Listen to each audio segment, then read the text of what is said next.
Hello, this is attorney Jeremy Hogan, and on today's Crypto Legal Briefs, we're going to talk about a super important litigation strategy Ripple is going to implement, and it's a doozy. I call it the New Hope. Stay with me as I put the pieces of this puzzle together. I promise as I conjecture as to what Ripple's strategy is and why it's a great strategy for XRP holders. I promise that I will not go into any tinfoil hat conspiracy theories. As we all know, those silly tinfoil hats don't work against the lizard alien infiltrators. As you might know, I only do a video on the Ripple litigation about once a week unless something of note is filed, which I guess it was last night. And I do that because I want to provide some insight, something more than you might read on Twitter or a news story. And that research takes some time and depth of research. So I was looking at the court filings again and some of the recent videos I've seen with Mr. Gensler and some other things. And I saw something that was kind of hiding in plain sight. And if I'm right, which you know I'm always right, this is a good thing for XRP holders. So let's get to it. Disclaimer, I'm a lawyer, but unfortunately not your lawyer, and I never lose.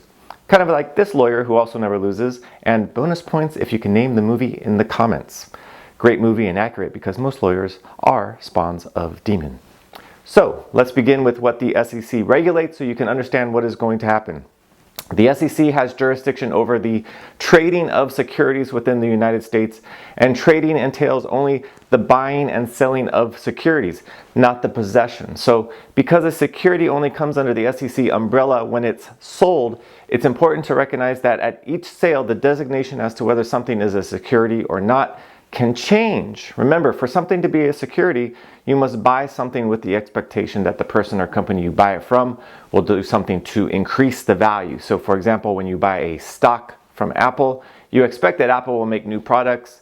You know, they will produce an iPhone that can open a can for you or whatever, and that therefore the value of your stock will go up because of Apple's efforts. But if you turn around and you sell your Apple stock to your brother, you have not sold a security because your brother isn't looking to you to increase the value of the Apple company.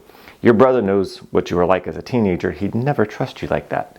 So to be clear, the SEC enforces sales of things that are securities, and even more important for the Ripple lawsuit, what is or is not a security changes over time depending on whether the buyer is looking to the seller to increase the value. And even that can change over time. So when Ripple sold XRP back in 2014, for example, if the buyers bought XRP and were primarily relying on Ripple to increase the value of the XRP, then it was likely a security. But in the cryptocurrency world generally, and with Ripple specifically, the analysis changes quickly as the use cases for the assets are actually built out, so that the XRP that Ripple sold in 2014 might have been the sale of a security, but the XRP Ripple sold in 2018 might not have been the sale of a security. It depends on whether Ripple was the driver of XRP value at the time of the sale. And this is the key for what I'm about to tell you in the second half of this video, but listen, don't take it from me. Here is the SEC Commissioner Pierce saying the same thing in a much more intelligent way. What we tend as the SEC to talk about the token itself as being a security, and that's really a shorthand because what the question really is so like a stock or a bond is a security, but a securities offering can include an investment contract, which is what Howie's all about. And so it's not that the thing itself, the Howie case, for example, was about orange groves. It's not that the orange groves themselves or the orange trees or the oranges were a security. What we were saying is the way that you sold those pieces of the orange grove, it was a securities offering because it was an investment of money. You were looking for profits based solely on the efforts of someone else. That's what a securities offering is all about. That's from a recent interview on the Thinking Crypto channel, link below. So an XRP token cannot inherently be a security. It's the sale or offering of something that makes it a sale of a security, subject to SEC regulation. And now that we understand that, let's take a look at what I think Ripple is going to do with this lawsuit. This is going to be very interesting. What kind of tipped me off was looking at the initial pretrial letter to the judge again. I read it again, and I swear sometimes I surprise myself by how poorly I read things. At the conclusion of the letter, when Ripple is wrapping up its case, it says this. Now, pay close attention. Quote, Accordingly, Ripple's ongoing sales of XRP cannot be considered a securities offering. It is crucial that this court adjudicate this issue promptly. The SEC's complaint asks this court to bar Ripple permanently from delivering XRP to any persons or otherwise participating in any offering of digital asset securities. The key word here is ongoing. Ongoing sales of securities. Now that's what Ripple is talking about when it later says, quote, Ripple proposed and agreed to a rapid discovery schedule, in this case, to enable Ripple to file a motion for summary judgment as soon as possible, close quote. Now, as you may know, summary judgment is a request that a judge make a determination of a case as a matter of law.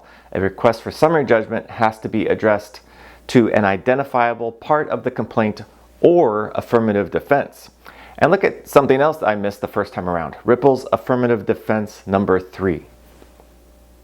Quote, the relief requested by the SEC in the complaint is inappropriate in whole or part because the complaint fails to allege a reasonable likelihood of future violations by Ripple, close quote.